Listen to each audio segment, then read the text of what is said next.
እንኳን ለእናታችን ለቅድስት ኪዳነ ምሕረት ወራዊ መታሰቢያ በዓል በሰላም በጤናና በፍቅር አደረሳችሁ አደረሰን። ሕዝበ ክርስቲያን በስመ አብ ወወልድ ወመንፈስ ቅዱስ አሐዱ አምላክ አሜን። አንድ አምላክ በሚሆን በአብ በወልድ በመንፈስ ቅዱስ ስም አምነን በወርኃ ሐምሌ በቀን 16 የሚነበብ የሚጸለይ የቅድስት ኪዳነ ምሕረት ድርሳን ይህ ነው። ልመኗ ክብሯ የልጇም ቸርነት ለዘላለሙ ከሁላችን ከሕዝበ ክርስቲያን ላይ ይደርብን አሜን። ዳግመኛም በዚህች ዕለት በወንጌል ያመናችሁ የኢትዮጵያ ሰዎች ስሙ። ስለ ኢትዮጵያውያን እምነት የአርመንያው ሊቀ ጳጳስ ቅዱስ ጎርጎርዮስ ለኒቅያ ሰዎች እንደጻፈ ታላቁ ካህን አባ ጊዮርጊስም የኢትዮጵያን ክብር በመጽሐፈ ምስጢር እንደጻፈ ስሙ። ነቢዩ ዳዊትም በመዝሙር ኢትዮጵያ እጆቿን ወደ እግዚአብሔር ትዘረጋለች እንዳለ ስሙ። አገራችን ኢትዮጵያ ሐዋርያት ሳያስተምሯት ሰው በሆነው በድንግል ማርያም ልጅ አምና ወንጌልን ተቀብላለችና፣ ስለዚህ ነገር እመቤታችን ኢትዮጵያ አገራችንን ወደደቻት፣ ስሟም እንዲነገርባት አደረገች። የብዙዎች እናት እመቤታችን ሃይማኖታቸውን ለጠበቁ ክርስቲያኖች ሁሉ በቃል ኪዳኗ ተአምራትን አደረገች። ከአገር አስቀድማ እንደ ኢየሩሳሌም ሕጉ በተነገረባት በአክሱም ተአምራትን አደረገች። ለአቡነ ሰላማ ከእርሱም በኋላ ለተመረጡ ክቡራን ሊቀ ጳጳሳት ሁሉ፣ ለነገሥታቱ ለአብራ ለአጽዋ ከእነርሱ በኋላ በኢትዮጵያ ለነገሱት ሁሉ በዚህ ዓለም ረዳትን ሆነቻቸው። ከሞቱም በኋላ በቃል ኪዳኗ መንግሥተ ሰማያትን አወረሰቻቸው። ከዚህ በኋላ በትግራይ አውራጃ በአማራና በሸዋ ቤተ መቅደሷ በታነጸበት ስሟ በተጠራበት መታሰቢያዋ በተደረገበት በኢትዮጵያ ምድር ሁሉ በቃል ኪዳኗ ብዙ ተአምራትን አደረገች። ለመነኮሳት፣ ለምዕመናን፣ ለክርስቲያንም ሁሉ ወንዶችም ሴቶችም ተግተው በለመኗት ጊዜ ልመናቸውን ሰምታ የወደዱትን ሁሉ ታደርግላቸው ነበር። በገሃድም ትታያቸው ነበር። ታመው የተኙትን ትፈውሳቸዋለች። መንገደኞችንም ከፈተና ሁሉ ትጠብቃቸዋለች። በባሕር በመርከብ የሚሄዱትን በሰላም ከወደቡ ታደርሳቸዋለች። እመቤታችን ቅድስት ድንግል ማርያም ይህን የሚመስል ብዙ ድንቅ ድንቅ ተአምራትን ለቅዱሳን ሁሉ በቃል ኪዳኗ አደረገች። ያደረገችው ተአምር ሁሉ ቢጻፍ ብራና ባልቻለውም ነበርና፣ ስለዚህ ሰሚዎች እንዳይዘነጉ የእመቤታችን የቃል ኪዳኗን ነገር ትንሽ ጻፍሁኝ። ዳግመኛ ይህች የቃል ኪዳኗ መጽሐፍ በተጻፈችበት በጣና ደሴት እመቤታችን ያደረገችውን ተአምር ስሙ። ጌታችን መድኃኒታችን ኢየሱስ ክርስቶስን በድንግልና በወለደች በመጀመሪያው ዓመት ሄሮድስ እንዳይገድለው በተሰደደች ጊዜ እመቤታችን ጣና ባሕር ደረሰች። ጣና በምትባል ባሕር ደሴት የነበሩ ሰዎችም ዜናዋን ሰሙ። እርሷም ከአገር ወደ አገር ሲሄድ መልአኩ ቅዱስ ገብርኤል መጣ፣ ወደ ባሕሩ ዳርቻ አደረሰኝ። ባሕሩንም ሰንጥቆ ደጋግ ሰዎች ከሚኖሩበት ቦታ አደረሰኝ። በዚያም 3 ወር አኖረኝ። ከወዴት የመጣችሁ ናችሁ አልኳቸው። እነርሱም ይህችን ደሴት እግዚአብሔር ርስት አድርጎ የሰጠን 9 ሰዎች ነን አሉኝ። እኔም ከእናንተ ጋር ልኑር አልኳቸው ብላለችና፣ መልአኩ መጥቶ ከዚያ አውጥቶ ወደ አገርሽ ተመለሽ አለኝ። የባሕሩን ስም ግን አልተናገረችም።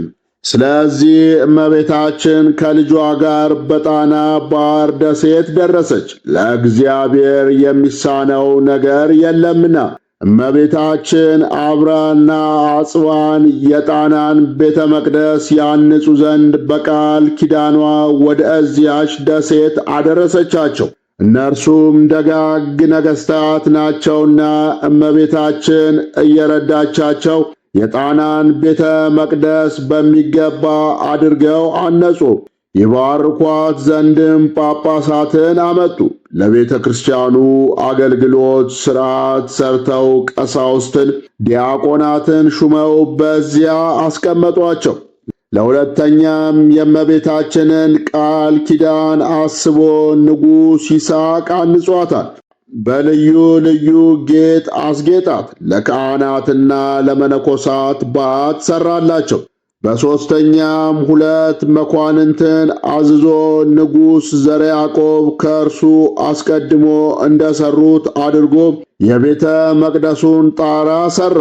እነዚህን ሁሉ የጣናን ቤተ መቅደስ ያድሷት ዘንድ የምታሳስባቸው እመቤታችን ናት። ከልጇ ጋር በዚያች ስላረፈች ትወዳታለችና።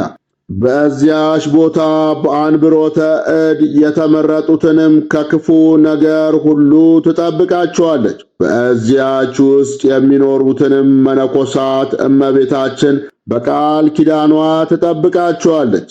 የሕፃናን ቤተ ክርስቲያን ይሳለሙ ዘንድ ከሩቅም ከቅርብም የሚጥመጡትን በሰላም ታደርሳቸዋለች። በጻና ማዶ የሚኖሩትንም መነኮሳይት እመቤታችን በቃል ኪዳኗ ትጎበኛቸዋለች። ከእነርሱ አንዲቱ ብፅዕት ክርስቶስ ሰምራ እመቤታችን ከልጇ ወዳጇና ከመላእክት ጋር ብዙ ቀናት ተገልጻልኛለች ብላ እንደተናገረች በጣና ገዳም ከሚኖሩት መነኮሳትም አንዱ ደዌ በጸናብኝ ጊዜ እመቤታችን በከበረች ሴት አምሳል ተገልጻ በእጇ ዳሰሰችኝ፣ ከደዌም ተፈወስኩኝ ብሏል። እመቤታችን ይህን ሁሉ ያደረገችው ለሰው ልጆች በተሰጠው ቃል ኪዳኗ ነው።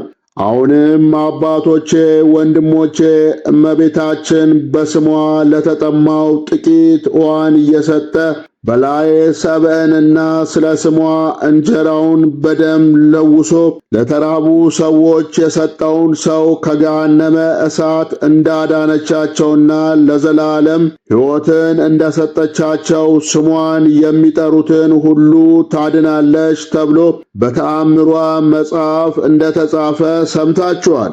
ስለዚህ የብርሃን እናት የእመቤታችንን በዓል መታሰቢያ ቅዳሴ በማስቀደስ የተጠሙትን በማጠጣት የተራቆቱትን በማልበስ አክብሩ።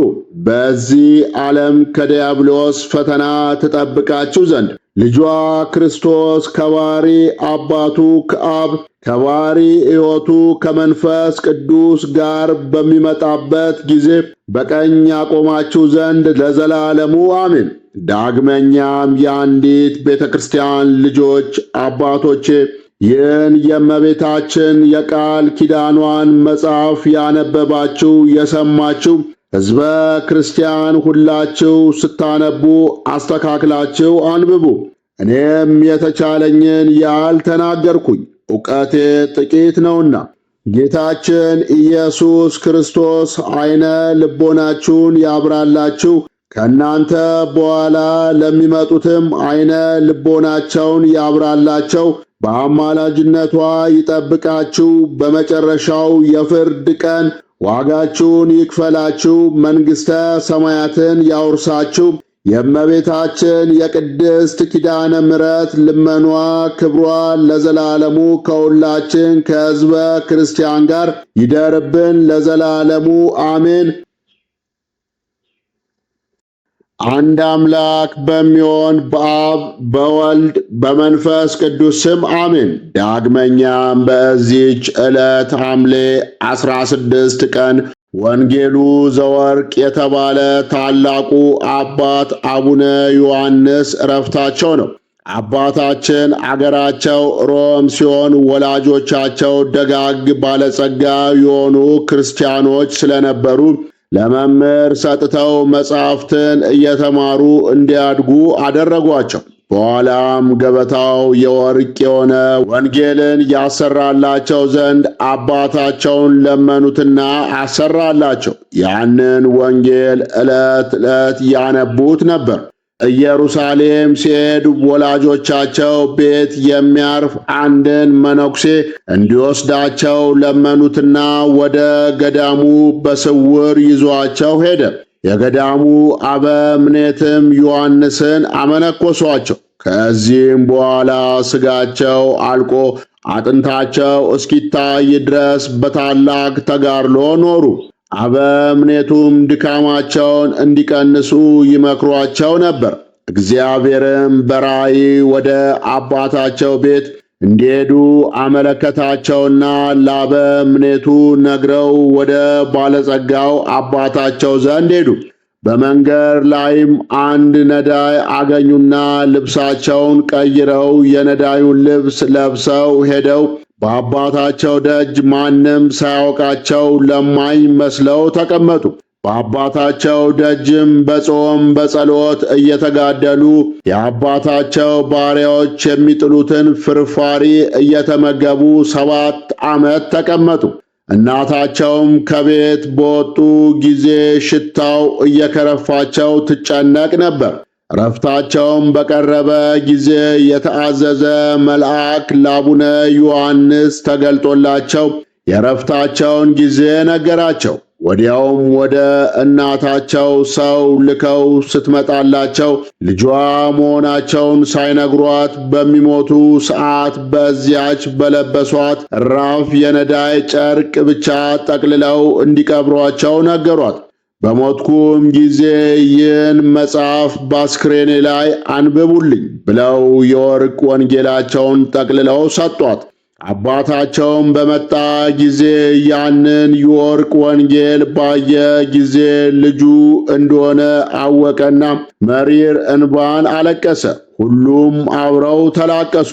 የሮም ከተማ ሽማግሌዎችና ሕዝቡም ተሰበሰቡ። አቡነ ዮሐንስም 7 ቀን ሲሆናቸው ሐምሌ 16 ቀን አረፉ። እናታቸውም ባማሩና በተዋቡ ንጹሕ ጨርቆች እንዲገነዙ ስታደርግ ወዲያው ታመመች። ነገር ግን አባታቸው በእራፊ ጨርቃቸው እንዲገንዟቸው ያዘዟቸውን አስታውሰው ቀድሞ በለበሱት እራፊ ጨርቅ ሲገንዟቸው ተመልሳ ዳነች። የጻድቁ አባታችን የአቡነ ዮሐንስ ረድኤት በረከታቸው ይደርብን፣ በጸሎታቸው ይማረን። ዳግመኛም በዚህች ዕለት ኢትዮጵያዊ ጻድቅ ዕድሜ ልካቸውን እናትና አባታቸውን እንኳን ባለመናገር ዘረኝነትን ከአገራችን ያጠፉ ታላቁ አባታችን አቡነ ዳንኤል ዘቦረና ዕረፍታቸው ነው። እኒህ ጻድቅ አባት አንድ ትልቅ ግብር አላቸው። ይኸውም ዕድሜ ልካቸውን እናትና አባታቸውን እንኳን ባለመናገር ዘረኝነትን ከአገራችን ያጠፉ ታላቅ ጻድቅ አባት ናቸው። ግድ ብለው አጥብቀው ሲይዟቸው እናቴ አክሱም አለች፣ አባቴም ልጇ ነው በማለት ዘረኝነትን በዘመናቸው አጥፍተዋል። ቦረና ሳይንት ባለው ገዳማቸው ውስጥ የሚገኘው ባለ 3 አምድ ገድላቸውን ደርቡሾች ከጠባቂው በትንሽ ገንዘብ ገዝተው ወስደውታል።